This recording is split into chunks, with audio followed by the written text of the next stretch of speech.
Morning or good afternoon, depending on where you're located. Welcome to Informative Fridays.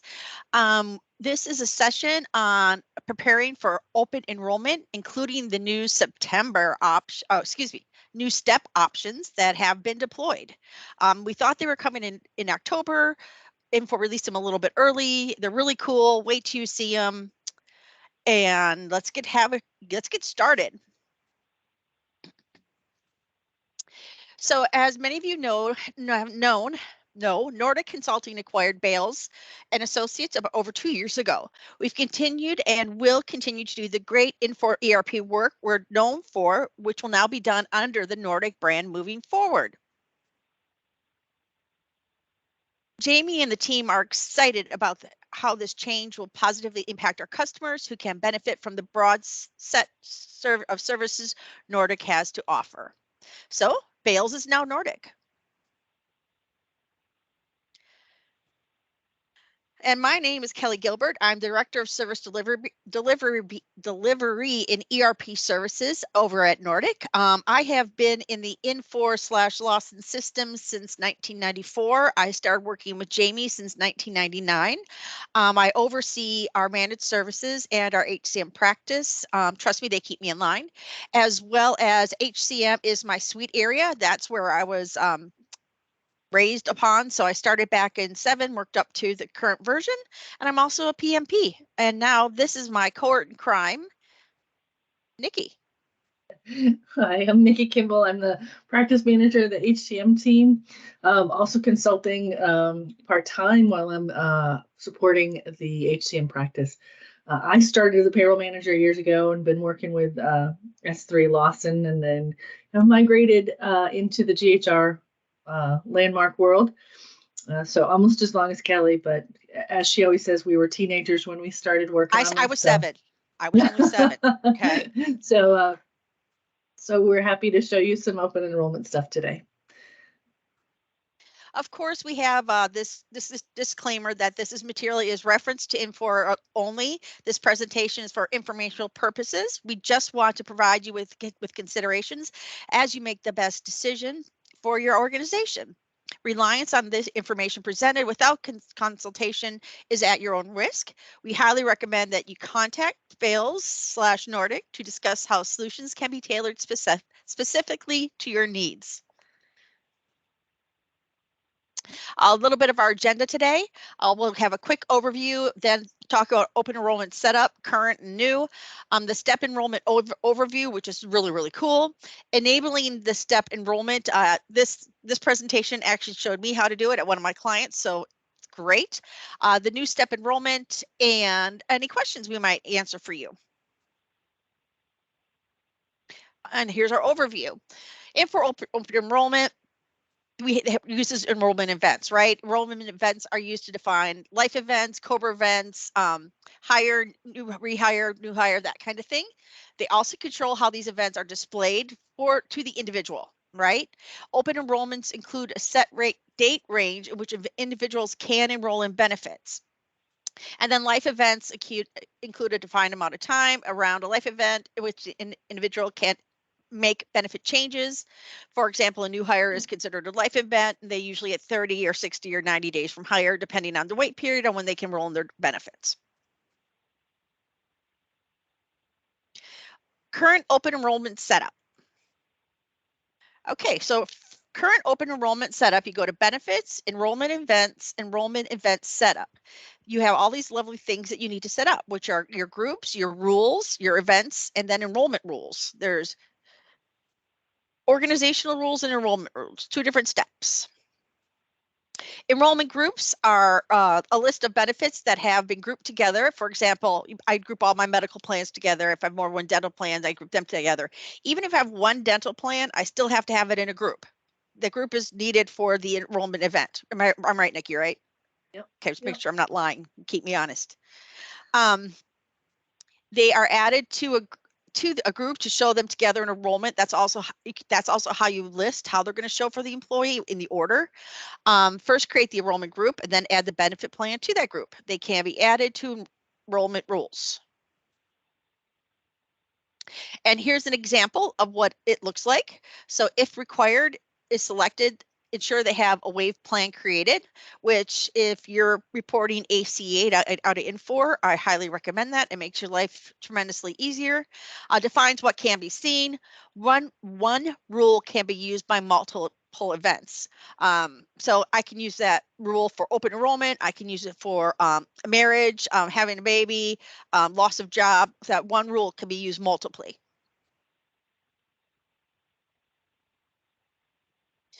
And then enrollment groups, here is how you add a group and then add the plan to the group, create the organizational rule, add the groups to the rules, create the event, and then define the enrollment rules.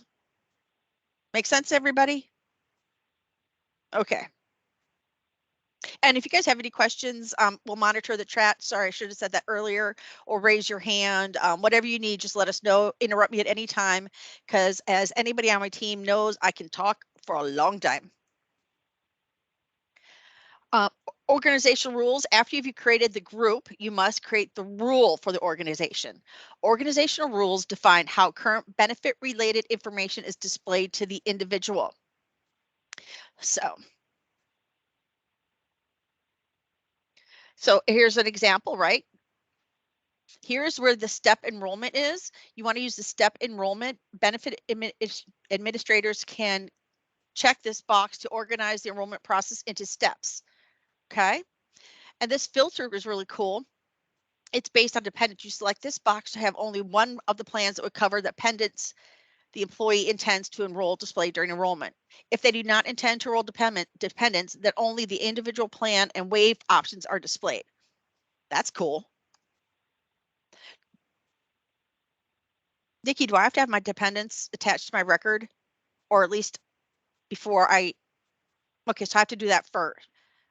I don't know why I just thought of this question, and I'm sorry to put on the spot. Or Mona, if you can help me out here, that'd be great too. Or anybody else I don't think on our team that knows benefits. Because if I'm a new hire, enrollment, you do. Yeah. So if I'm a new hire, though, like the first step is like adding my dependents. Well, then look at this after that. So you know where I'm going. You know where I'm going with this, right? Yeah. I've confused myself. Sorry, team. I do this and go on tangents, and now Nikki's going to yell at me. Sorry, Nikki. Yeah, I'm not 100% sure. We can double check that. Yep. Thanks. Here's our current benefits under our enrollment rule, how we want them to look. What do you want to show under current benefits? A lot of the effective date that you want to show, current period, or I want what it's going to be as of this date. That's all put in here. And then your current enrollment groups. And here's, you see the processing order, and you can see the company paid here is highlighted, and then it's listed first, and here's the order that you're going to see them in. And then we have enrollment events. We have to create one of those. They're used to define open enrollments, life events, and COBRA events. They also control how these events are displayed to the individual. Open enrollment includes a set date range in which individuals can enroll in that benefit. I always use the copy action to avoid rekeying similar attributes, so it's really cool. But however, that being said, if you have like new plans coming in the upcoming plan year, you probably want to update your groups accordingly, or rearrange it, or one plan quits, another one stops, and I can't use the same group. I have to create a new one. Just throwing that out there. Little tips and tricks. Go ahead. We definitely copy this to the next year, right? Is that what you said? Yeah. Yeah. Definitely. But I might have to edit it if I have new plans coming for that next year's. Just a note to self. Enrollment rules control how an enrollment event works for a benefit eligibility group. The enrollment rule defines how the enrollment event is displayed to the employee, the content of the automated emails that are generated, and the benefit plans that are available. A resource can only see benefits for which they are eligible. So we got to make sure our eligibility groups are right, our custom groups.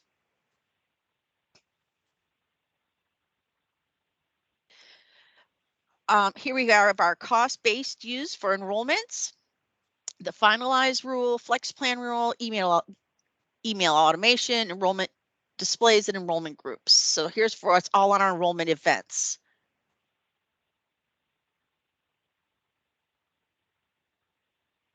And again, some more things that we could do here. Let's see, we got review and submit, open enrollment, what's this, cost summary and summary settings. Sorry, that was on 2 sheets. Pardon me, I should have moved a little quicker on that one. Sorry, guys. The newer features. So last year's enhancements in August, that you could multiple benefit plan prerequisites. This is amazing. So in order for me to be able to take one plan, I need to be enrolled in this plan first. So I find this is absolutely phenomenal. I love it. I use it. It's great. I've used it. So in order for me to get supplemental life, I need to be enrolled in basic life. So, multiple benefit plan prerequisites. With the enrollment event, the user is informed that one of the prerequisites plans is required to select this plan. It gets an error if not selected. So I have to be in a medical plan before I can get my health savings account. Is that a good analogy, Nikki? Yes. Perfect. So we put these in here because we weren't sure if, I mean, these came out late last year, like in August, so we want to make sure everybody knew about them for this year to get ahead of the game. Correct. Because most, I shouldn't say most, because you guys will yell at me. Let's rephrase that. Most of the clients that I work with open enrollments like in October, November time. So we're actually setting up and testing now in our test environment. And I need to, get any new benefit plans set up. And now with these new options coming out, it's really cool. So I want to make sure the clients can see them and then decide how they want to do it. So, and then we talked about this filter choices based on dependents. Newly created employee events will need to have the dependent information completed before the enrollment section is displayed. There it is, Nikki. I should have just read. Yep. I should have just read our slide deck. Sorry.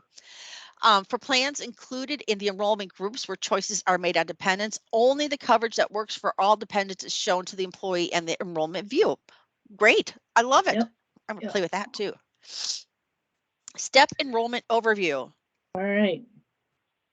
So thanks, Kelly. And so it's your turn on the chat in case anybody asks. I know everybody's been looking forward to the step enrollment. It's really cool. So when they originally talked about it coming out, they said October. And I think a lot of people panicked because that's after open enrollment. So they released it all in July of this year. The functionality is what they call toggle on, toggle off, right? So it's a check mark. So you can go in now if you have time before your open enrollment, check the box in your test environment, test it, see if you want it, if you have enough time to change everything, and it's mostly wording and how things display. Or if you don't want it, you can turn it off and everything will be fine. You can go with your current enrollment process. The other thing you have to remember is that if you use step enrollment here, it is on the organization level, which means it would affect all your life events, which first I was like, oh, this is just for open enrollment, but you got to be prepared to modify or change or at least review all of your life events, not just open enrollment. So those are just two important things when we get going. So this is the slide from the release of step enrollment on how they do it. So it addresses the customer requests for a better experience. And then there's a lot of benefits, removing confusing aspects, and it separates out the welcome screens, like all the stuff you have to do, the pre-work, from the actual enrollment process. Go ahead, Kel. So this is a high-level overview. It's been given a redesign. The step enrollment method is optional. We talked about that, and it's only for multi-tenant. They can choose to use this if they have time. If you guys have time to test it before your open enrollment happens, you can choose it, or you can wait until next year with that toggle checkbox. Like I said, it's two main parts, and I'm talking with my hands, introduction and enrollment. The introduction takes care of a lot of the surveys, the questionnaires, did you sign this? Did you agree to this? Any smoker questions? So they're really trying to separate that type of stuff, the introduction, the welcome screens, to the actual enrollment. Oops, did I move too quick? No, that's right. Okay. No, you're good. Oh, no, one more. There you go. So there is a great KB out there. Here's the number. It gives you a high level overview. It has the recording, I think, from um, their introduction to it. And there's also a PowerPoint as well that has some good stuff in it. Again, multi-tenant customers that are not choosing this, if you don't want to, you don't have to this year. So we're going to go on and show you how to actually enable it. Super easy. Even I learned how to do it. So that's how easy it is, folks. You've already seen the main thing, use step enrollment, checkbox. And this is where it is. It's on the organizational rules. But you got to remember that it's inside enrollment event setup, and then organizational rules. Those, to me, the enrollment events are very confusing because they have their own separate, there's so much embedded in that enrollment rules section. You got to remember to go there for the organizational rules and not on the benefit company or benefit organization. The other thing, this has been enabled for every client and multi-tenant client that I've played with, Kelly. This is just a double check to make sure that in July, the settings are there to do it. I have not seen otherwise. All you have to do is go look to make sure it's been enabled. Me either at this time so far. It doesn't mean, just double check and making sure you're good to go. Yep. And that's it. That is all you have to do. Once it's enabled, there is a different look to the enrollment rules. And I think, go ahead, Cal. Oh, here is just the high level outline of all the setup when it comes to enrollment. The enrollment, step enrollment is on the create organizational rules, and then the defined step enrollment is on the eligibility or create rules for the different groups. So we'll show you that here. So this is all kind of a big picture here. So once you toggle on that choose step enrollment, your enrollment settings are going to look very different. And remember, this is way embedded inside your enrollment event. You have to enrollment event, set up enrollment event, and then you actually have to pick an enrollment rule. So this would be, I think, the medical rule. And then within that rule on enrollment settings, this is where the big changes are. This is where you see all the new setup, all the new options, all the new flags, and bells and whistles to set up your different sections in the welcome. You have headers, you have links you can put in there, videos, labels for everything. It has, and I'm looking at the screen over here, the eligibility surveys that we talked about, the tobacco surveys.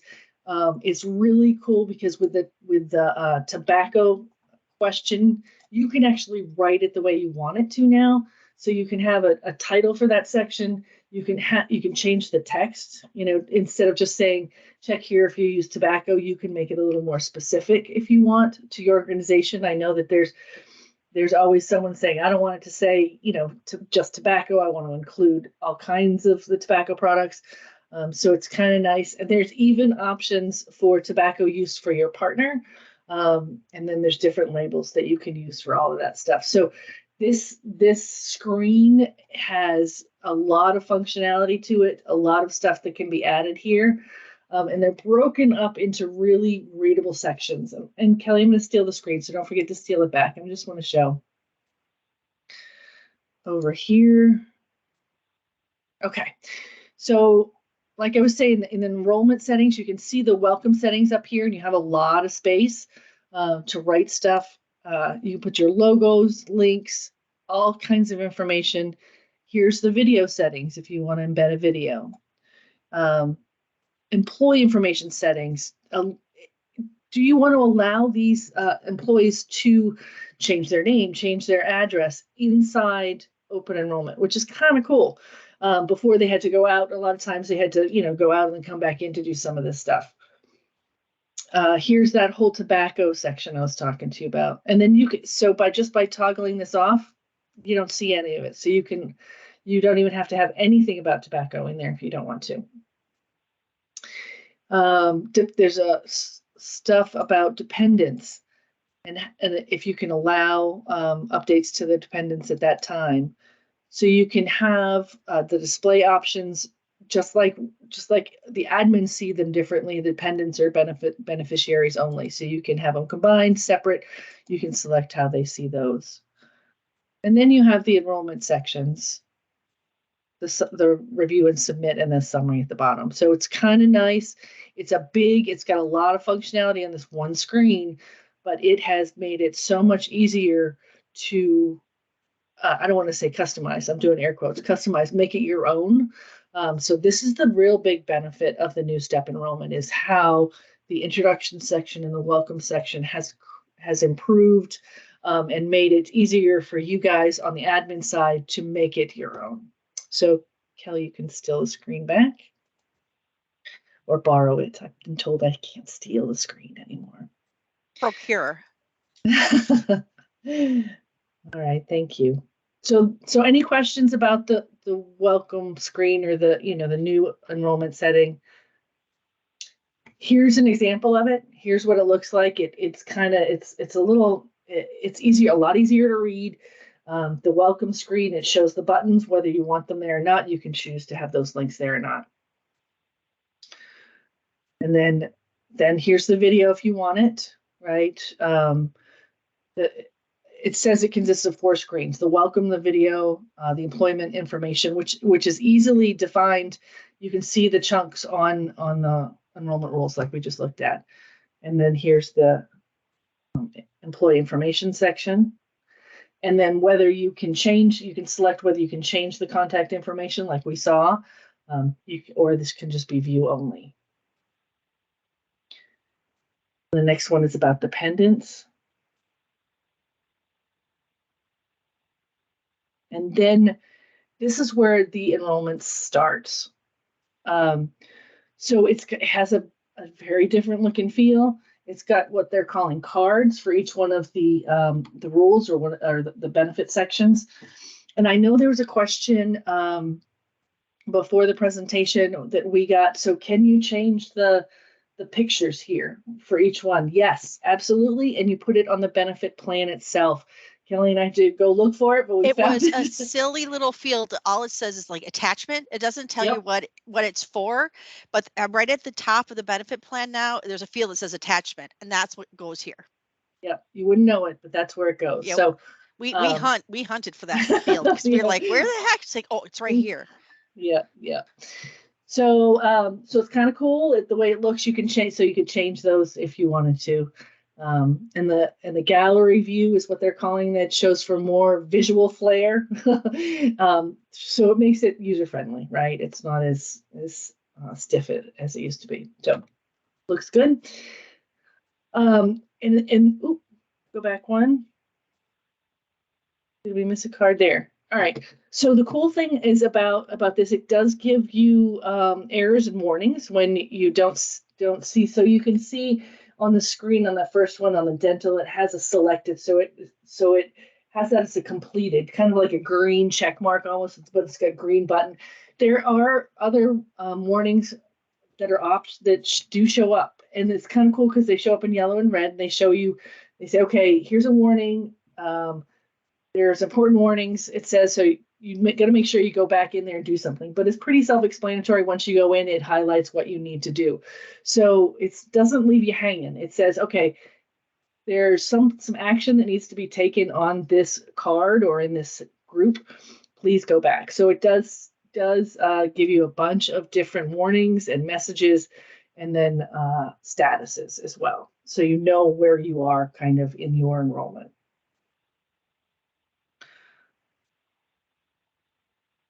So to open a card, what does it do?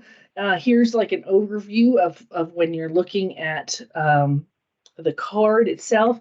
You can click right on it and it will display just the high level basics of what this plan is, what your current plan is. So it does do a comparison, which is kind of cool.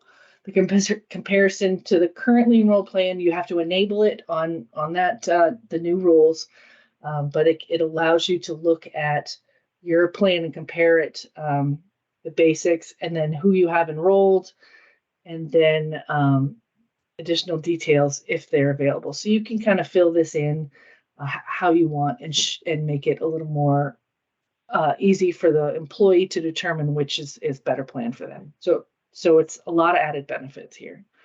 I really like it. Yeah, it looks cool instead of the other compare the it was not very good. So here's the administrator view. So if you want to do the preview, it's in 2 sections now. You can view the introduction or you can view the plan enrollment. So when you're on the inside trying to troubleshoot it, trying to make sure it looks the way you want it to look, you have to do it by section now.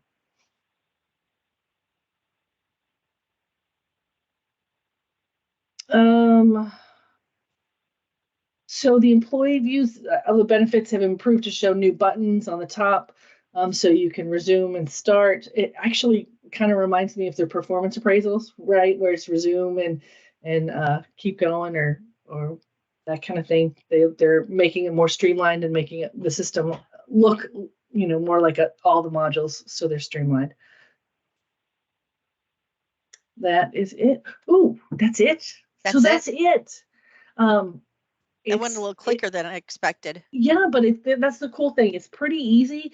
I think the hard work on this is actually filling in all the forms, getting the setup there, getting it to look the way you want it. It's not that complicated to do. Where would employee proof of relationship be loaded by the employee if adding a qualified dependent during open enrollment? Okay, let me look on the dependent section. It doesn't have proof of dependent option here. Let me see.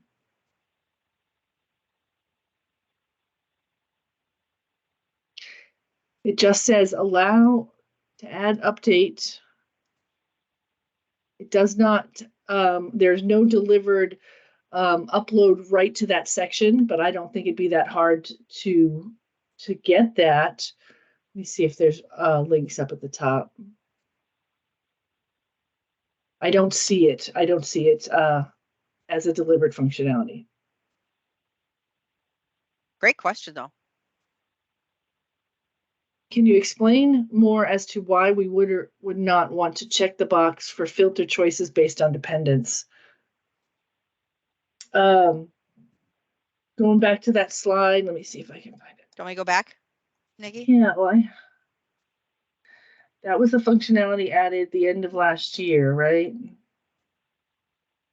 Or make everybody sick to their stomachs. Well, no, that wasn't it. One more. So filter choices based upon dependence only available when enrollment. Oh, there it is. There you are. You got it. I'm not sure. I would. Newly created employee events will need to have dependent information completed before the enrollment section is displayed.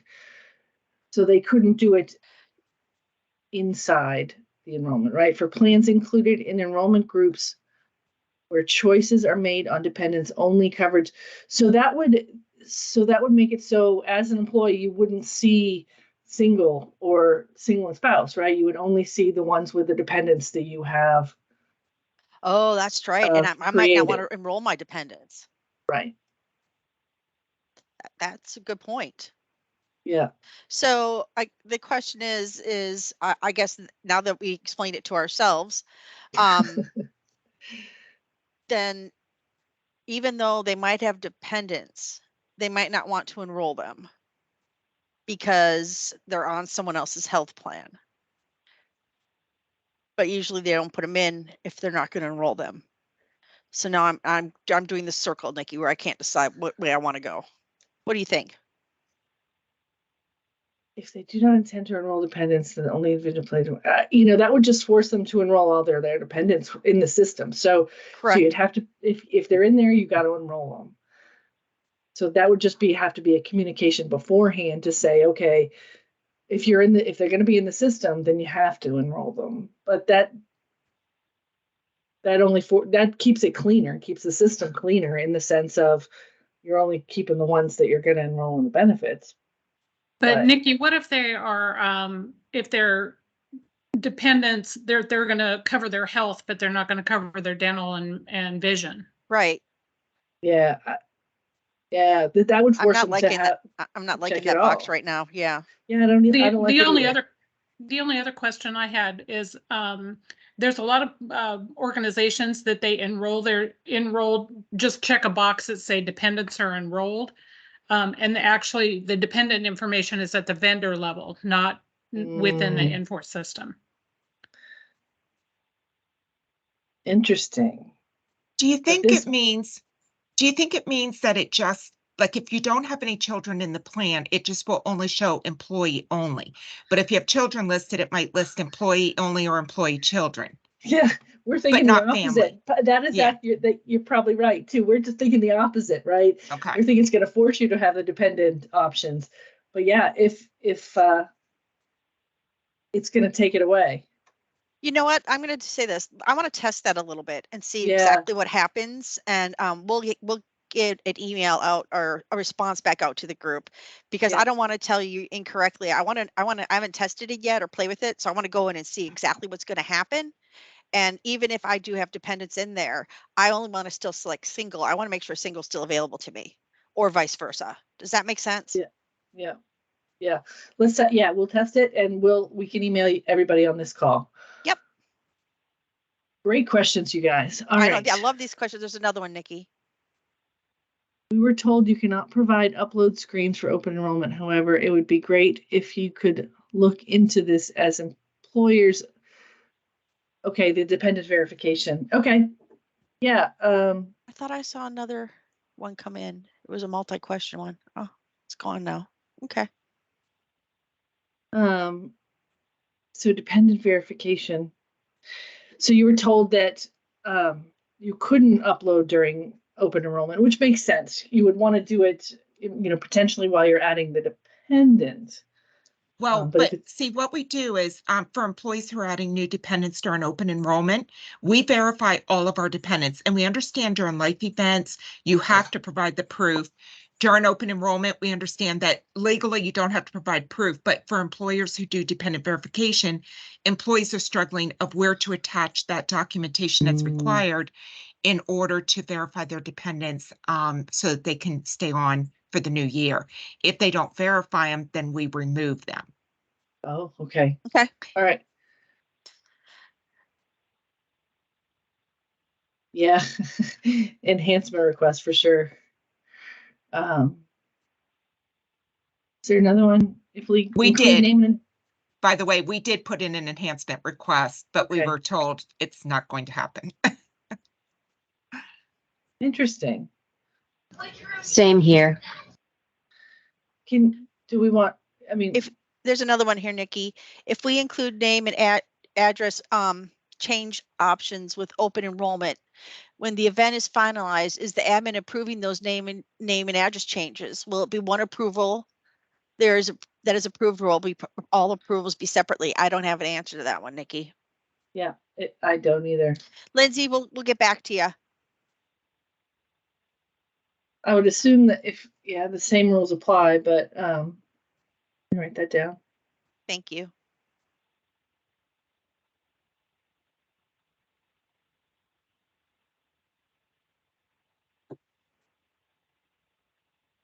Any other great questions? This is great. I love it. And I wish we knew more. It's still so new. We've tested it. Kelly and I were able to play with it. It's fun. It's great. Like I said, it's fairly easy, but yes, we do not know. I apologize. We'll have to do some testing and more research to get the answers for you. Definitely.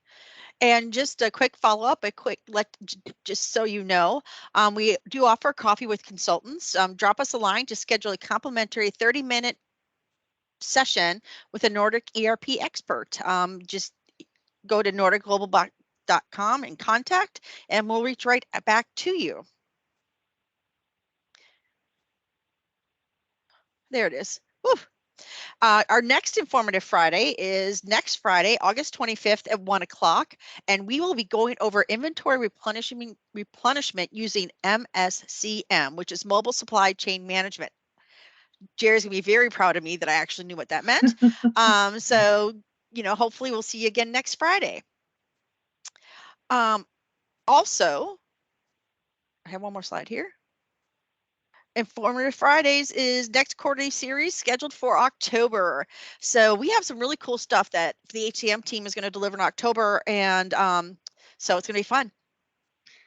Yeah, and I did mention, I know people asked their, I don't, Molly's going to be sending all this PowerPoint and the recording to everybody as well. I don't know, it might happen next week because I think she's off today, but and then we'll do a reply all to get you your answers to these questions. Exactly. So thank you, everybody. Have a great rest of your Friday. Thanks, everybody. Bye. Thank you.